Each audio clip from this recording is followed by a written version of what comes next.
Alright, so I'm gonna be showing you guys how I make my Zaag kicks. It's really easy to do. Just open a 3x oscillator. Okay, boom. I'm gonna put my own preset on it. I don't think anything changes besides the HQ, but if it does change, just pause it and see if anything's different from yours than mine, and just change it. But yeah, this is what I use. And then you're just gonna route it to free mixer track, obviously. Boom.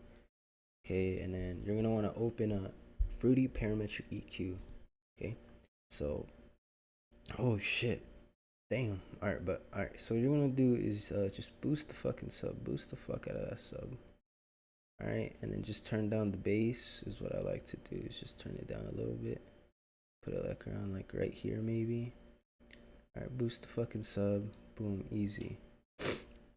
All right, next what you're gonna want to fucking do is open a fruity reverb. Boom, right here it is. All right. Alright, so what I do for my fruity reverb is I just put the high cut like at 14.5. Boom, and then I turn the high cut up to like maybe like 300, 340. I can get it. 350 is fine, whatever. I use 350 just to see how it sounds. And I put the room size to like around to like 65. And then the tempo I put it to like 0.25. Make sure to turn this on because then it's gonna have a bigger delay if you don't turn the tempo on. But and then I turned the ER down to like 30%, and then the wetness down to like 20%. Actually, like maybe like 25. Or actually, here, give me a second. I feel like that's way too low. I'll put this to like 40. Actually, like 35, and then I'll put this one to 30. Some shit like that. Alright, bet. And then I put the separation all the way to the left. Make sure to do that, just to give it some stereo. All right, and I'm opening a wave shaper, and then right click, put this shit all the way to the corner, and then you're gonna want to open another fruity parametric EQ, and then you're gonna want to boost the sub. I'm gonna put this around like 50. Make sure to put it all the way up, and then this is where your movement for the kick, like for the sub, is gonna come. So make sure to go to like around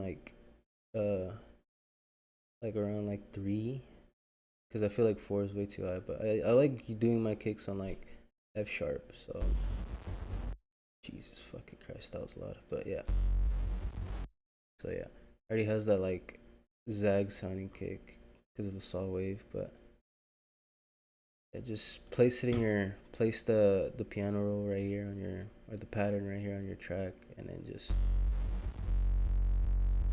now you already have that movement. And then for this one, you're gonna put it down, or turn down the low mids a little bit. I like turning down the low mids for this one. So like around like 350, just so it's not like muddy, like super muddy, because I feel like the reverb makes it muddy. All right, and then for this one, this is where your frequencies are gonna come. So what I'd like to do is turn up the high mids a little bit.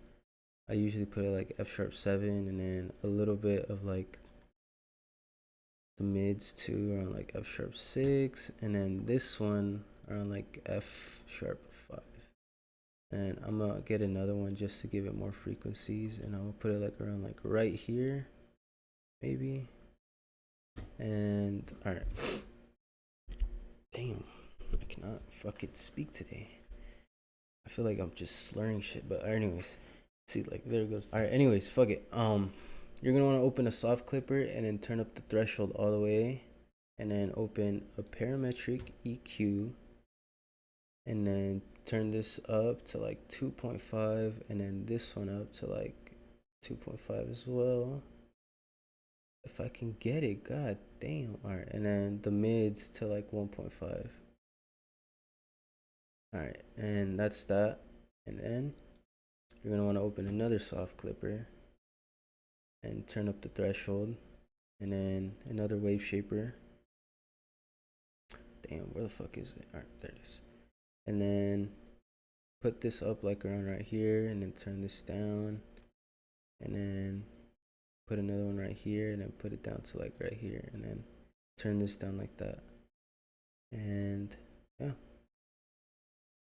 and that's my wave shaper. I know it's a weird ass wave shaper, but it works for me, and that's why I use it. So for the last thing, you're gonna want to open what is it, a Soundgoodizer, and then hold on, I forgot to fucking add the. Make sure I forgot to do this. Make sure you make an automation clip of the sub, so it's like going up and down and shit. So create an automation clip, and for the automation clip, I usually put this at around like 61, and then put this like that, and make sure this is all the way down too, and then put it around like right here. Put this down to 61, and then put this down to 61, and chill. So all right, and then you should have your Zaag cake. So boom, there you go. Here, let me put this like around 50 so it has more sub. And there you go. That's how I make my Zaag cakes. You can obviously mess with like the frequencies and shit, so I'm gonna put this a little closer. But yeah, I feel like this is how Cradix make their kicks. Not in this order, obviously, not with like all these parametric EQs, but or all, like all these plugins. They probably use their own like separate ways and shit. But yeah, this I feel like this is how Cradix make their Zaag kicks, because it sounds very similar to their Zaag kicks. But yeah, you can put whatever tempo you want. Like for 200, like let's see how it sounds with 200. Fuck, probably gonna sound stupid, but. Yeah, you can also make fucking up tempo kicks like that, but my tempo's around 160. So if you guys want a Zaag kick for free, I'm gonna leave it down in the description so you guys can download it. And yeah, this is how I make my Zaag kicks. It's kind of easy, honestly, not that hard to make. If I went too fast, here I'll pop up the plugins again so you guys can pause it and just take a picture or screenshot or whatever. But yeah, so this one I just boosted up, and then Fruity Reverb. Pause it if you guys want to copy my reverb, and then a wave shaper all the way to the left. Parametric EQ. You guys don't have to use these frequencies and shit, but you guys can make your own if you want. But I just honestly put random places, and then a soft clipper threshold all the way up. This parametric EQ turned up the lows to 2.5, and then the highs to 2.5, and then the mids to 1.5. And the soft clipper, the threshold all the way up again, and then the wave shaper. You don't have to use this wave shaper form if you don't have to, but I feel like it works for me. You guys can put this all the way to the left and shit. It's up to you. And then for the last thing, a Soundgoodizer, just to give it what I feel like this Zaag, the Soundgoodizer does, I feel like it gives it more bass just in case it doesn't have enough. So like if I turn it off, and then when I turn it on,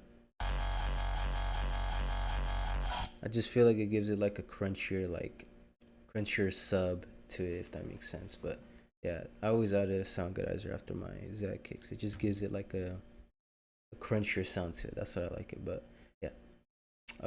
That's how I make my Zaag kicks. It's honestly really fucking easy to do. You don't have to do much for it. I think this plugin is free too. The 3x oscillator. I think it's free, so everyone should have it. So, and then I use all stock plugins too. So, yeah, this is how I make my Zaag kicks, and I'll leave the kick down in the description. You guys can download it if you want it, but